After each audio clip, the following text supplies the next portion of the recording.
Oh boy. Alright. Gonna need a sip of this before we get started. Well, we're here. Yet again. Sure you can tell by the title, and I'm sure you can tell by what you're seeing on screen. We're going to be talking about news that broke out yesterday at daytime of recording. It is May 3rd, 2025. This news broke out by Mr. Sean Ross Sapp of Fightful Select yesterday, so May 2nd. And we're just going to be talking about it today. So this news is never easy. It's never the fun part of what we like to do creatively as content creators. You know, even as fans of the product, you never, this news isn't fun news. It's more of the not so fun reality part of what we enjoy. Whether you're a fan, creator, part of the locker room, part of the business, it's never easy. I know a little bit ago that I put out a video that went over, I guess, what essentially was the first round of releases. You know, we saw figures like Elektra Lopez, Sonya Deville, and a couple of others who were released, and now we got our new second round. And yeah, so let's list off the names. As of right now, it is 11 a.m. on May 3rd. This happened the last time where we thought we saw the end of the releases, and then there were a few more. So the full list, as it is right now, with a few more, we'll get into it, is Shayna Bayzler, Dakota Kai, Braun Strowman, Kaden Carter, Katana Chance, Gigi Dollin, Eddie Thorpe, Javier Bernal, Oro Mensah, Wolfgang, Mark Coffey, Joe Coffey, Cora Jade, and Riley Osborne. Jakara Jackson also is released here, reported the same. And then as about 30 minutes ago almost, Danny Palmer is part of these rounds of releases. So lots of names. This one actually feels more than last round. I'll have to go back and double check, but this one actually does feel like there's more names that were released. Good amount of NXT here too is the thing. I think last round was more main roster. This one definitely seems like a healthy mix of main roster, but more so NXT. These releases hit differently, depending on who you ask. And a lot of the conversation in the IWC right now is Triple H is fumbling, he's making mistakes, he's doing this, he's not doing this right, blah blah blah. One of the things that I personally try to identify with is that these are assumptions, right? We are assuming that X person got released because of X reason, right? Dakota Kai got released because they wanted nothing to do with her. They had nothing to do for her. There was no plan set, so on and so forth. There's so many assumptions that you can make. But the reality is that unless you're really in the room where it happened, you just don't really know, right? But there's a lot of these that come as a shock. There really are. I mean, Dakota Kai really is one that just hit, and I'm just like, wow, really? We got rid of Dakota. Interesting. Granted, there's, this isn't her first time, leaving and coming back, although there were separate circumstances due to injury. So this is possibly something that WWE saw it as, we just, in the most positive, intentful way as possible, we can't put that much trust in Dakota Kai being a champion. I know that we were really rooting for her to become the Women's Intercontinental Champion. She made it to the finals. She had a couple rematches with Lyra Valkyria, so it's not like she wasn't in the running for it. But I think if I were to take a swing at a guess here, I feel like maybe it's just amount of trust that WWE has, where they know that she's a little bit injury prone and don't want to have that risk factor for one of their champions if they can avoid it. But again, these are all assumptions. I know nothing. I'm just a stupid fan on the internet, just like mostly everyone else. Truth be told. Braun Strowman is another name too that came as a shock, where we were seeing him in great little feuds and rivalries with God, there's so many Brauns. Big Bronson Reed. So there we go. We saw him in different feuds with Bronson Reed and Jacob Fatu most recently, and he just has this way of being a giant and putting over other big, larger than life characters and really having fun with these multi-match showdowns. And so the fact that Braun Strowman just came over to SmackDown and now he's gotten released is a bit shocking. It's a bit surprising. There's a couple others. I don't have too much to say about some, and then I can go on about a lot of them. So I just want to try to keep this as condensed as possible.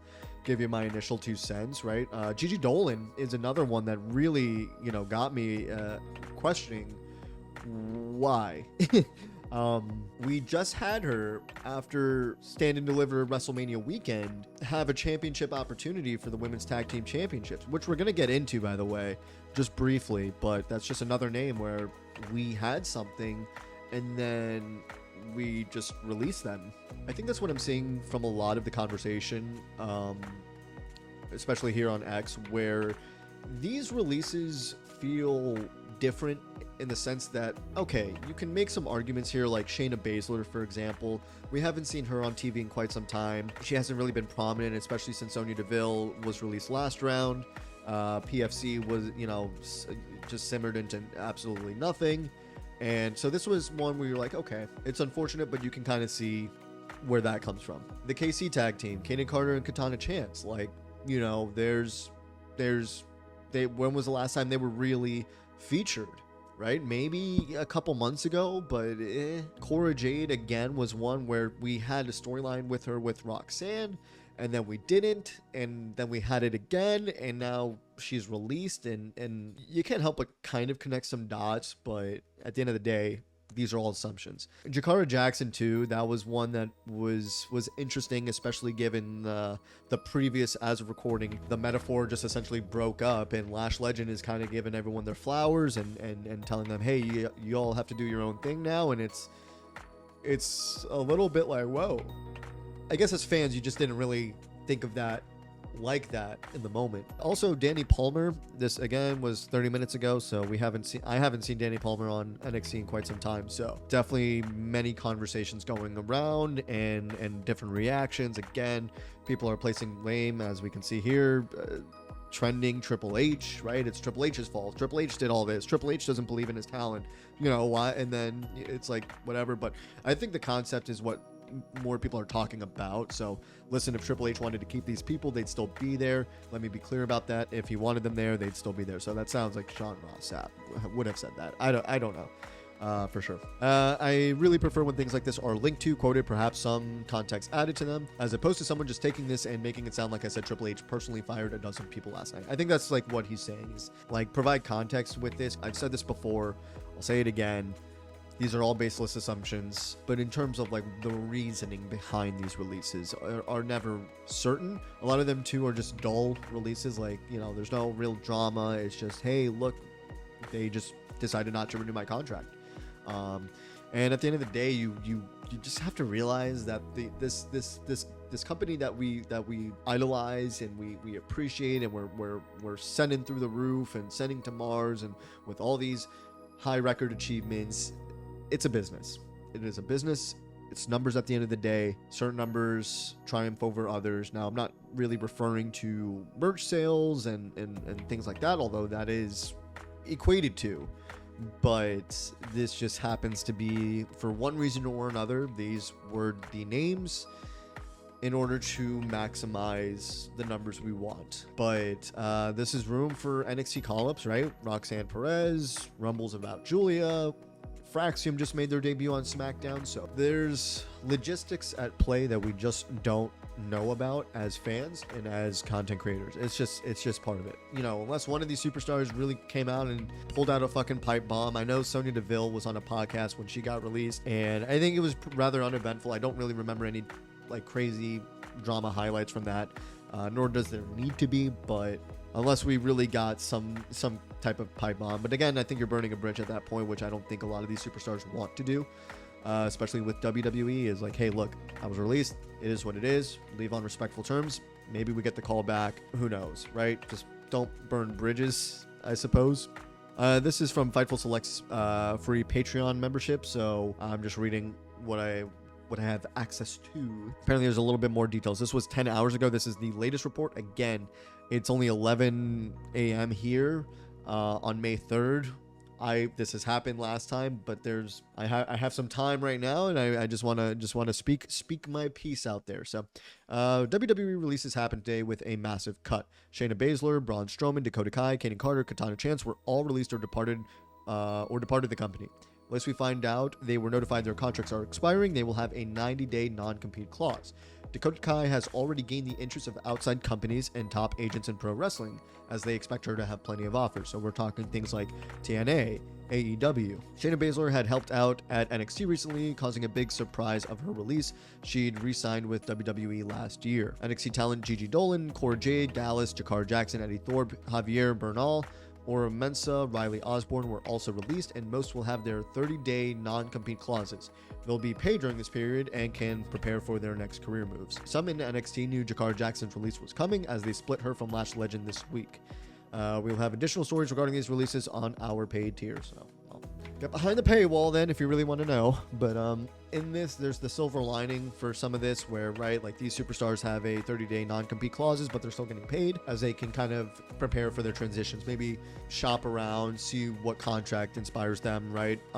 Indy Hartwell, right? Indy Hartwell was one of the last, Indy Hartwell was in the last round release, and she's on TNA now, right? She's in the TNA knockout division. So there's opportunities there, right? So it's very likely that a lot of these NXT stars that we're seeing released now are going to sign with TNA.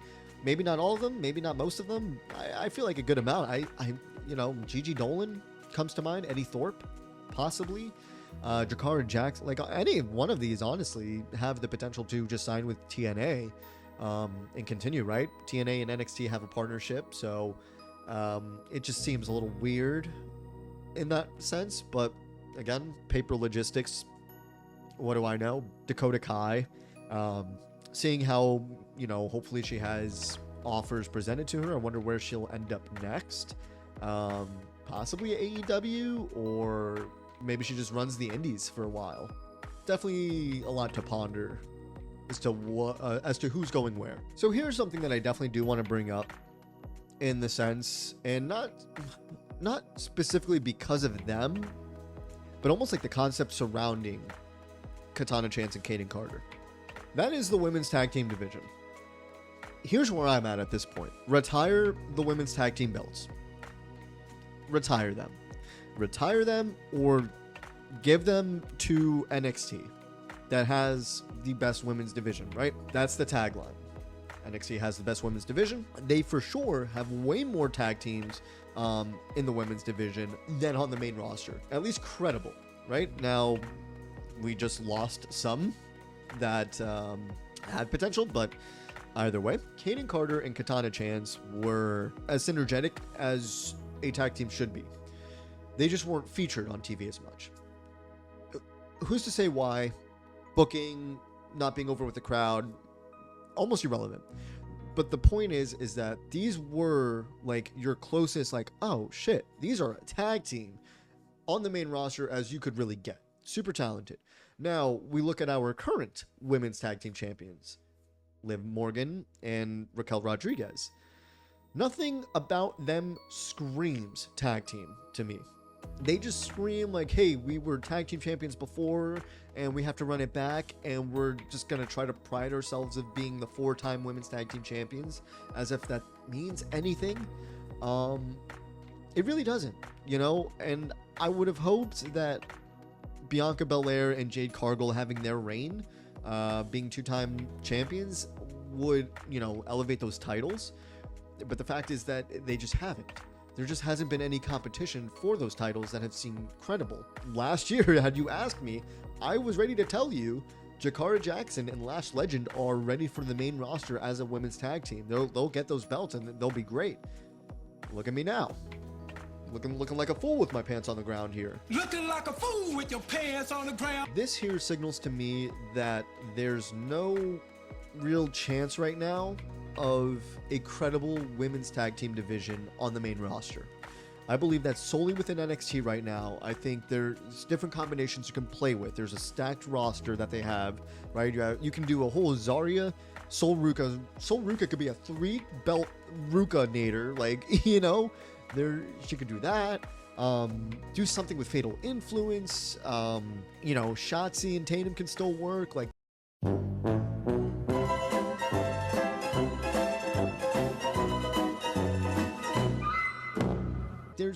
there's so many more possibilities that you have with NXT than you have on the main roster for the women's tag team division.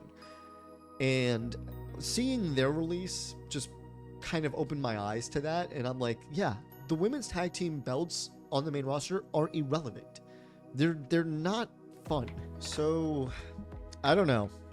I never like talking too much about this aspect of the business because it does bring in the reality of the entertainment that we love to enjoy. And it's not fun. These are people's livelihoods, right? This is a conversation surrounding people being released of their job. And that's not like a fun subject to talk about, right? I'd rather talk about the latest pay-per-view, the latest PLE, the latest match, last night's Friday Night SmackDown, right? There's much more that I would rather discuss. But when it comes to breaking news like this, it's important because it does open up the eyes of fans and realizing, oh my gosh, we're not going to see them possibly ever on WWE anymore, right? Now, never say never. We've seen people be re-signed, released, then re-signed. Is what it is. Again, I'm sure there's going to be more developments as we go along. I don't know. Again, maybe they're trying to increase their salary cap, right? For some big names. We've talked about Mariah May before. We've talked about Mariah May wanting to possibly sign with WWE. So if in order for WWE to offer her a healthy contract, some numbers got to go. I don't know. Again, baseless assumption, but it's just something to think about. Yeah, I don't really have anything much more to say about that. Other than it is what it is, or these are unfortunate circumstances. You can make arguments about a number of people who are still on the main roster who may not deserve to be on the main roster, right? But that's essentially your opinion, rather than what is a business decision. So in good faith, you have to assume that the people in charge know what they're doing. At least I personally do. And that whoever's on the main roster is on the main roster for a reason. Yeah, that's really all I've got to say about it. I'd love to know your thoughts. Please leave in the comments what you think. Where's your guys' heads at? Who should have stayed? Who's gone that you're not shocked about, that you're not surprised about? Love to know your opinions, all that good stuff. So, wanted to hit record on this one and just kind of spew my thoughts out there. And all right, yeah.